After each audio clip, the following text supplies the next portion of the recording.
Did you know that around 61% of adults in the US have experienced at least one traumatic event in their lifetime? Have you ever felt overwhelmed by emotions you just can't seem to shake off?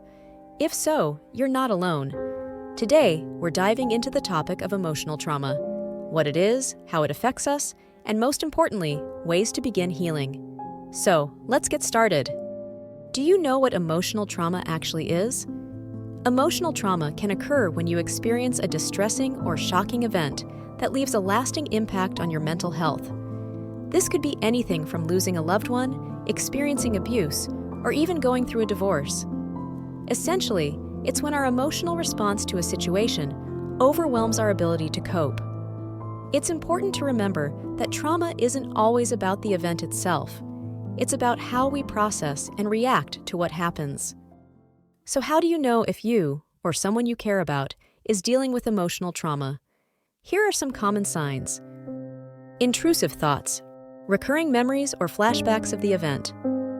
Emotional numbness, a feeling of detachment or inability to feel emotions. Anxiety and fear, heightened anxiety, or avoiding places that remind you of the trauma. Mood swings, rapid changes in emotions from anger to sadness. Difficulty with relationships, trouble connecting with loved ones, or feeling trust issues. Recognizing these signs is the first step toward understanding what you might be experiencing.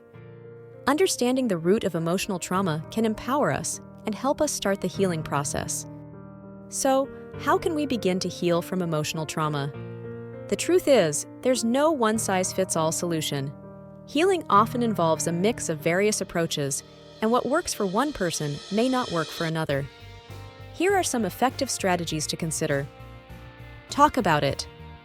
Sharing your experiences with a therapist, friend, or support group can be incredibly beneficial. It helps to voice your thoughts and feelings. Practice mindfulness. Techniques like meditation, yoga, or deep breathing can ground you in the present moment and help reduce feelings of anxiety. These practices can cultivate a sense of inner peace and awareness. Establish a routine. Creating a daily structure can bring stability to your life. A routine can help you regain a sense of control and normalcy amid the chaos of emotions. Limit exposure to triggers. It's okay to set boundaries by avoiding situations or places that intensify your trauma responses. Protecting your mental space is a vital step in your healing journey. Remember, it's often a combination of these strategies that leads to progress. Be patient with yourself. It's perfectly okay to seek help along the way. What's one thing you find challenging when dealing with emotional pain? Share your thoughts in the comments below. Let's create a supportive community together. Subscribe for more insights on mental health and well-being. Take care of yourselves.